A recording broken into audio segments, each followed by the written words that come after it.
Welcome to Samba Samba. Enjoy the video. You'll start by powering off and placing the Solo 4 on a soft surface so nothing gets scratched. Once ready, locate the seam where the pad meets the ear cup and feel for clips or adhesive. Use a fingernail or thin plastic pry tool and work slowly around the circumference.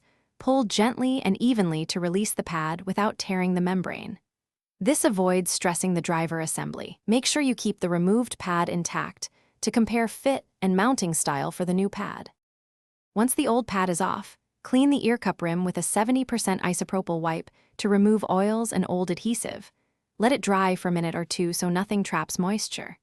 Take the replacement pad and align its tabs or adhesive ring with the ear cup slots.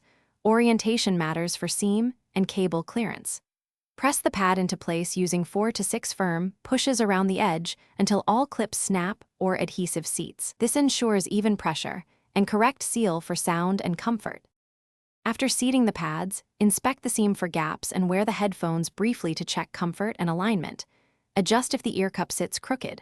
Once satisfied, play audio at a low volume to listen for rattles, muffling, or driver contact. This confirms correct installation. If the pad feels loose, reseat the clips or add a thin strip of double-sided tape sparingly where the adhesive ring sits.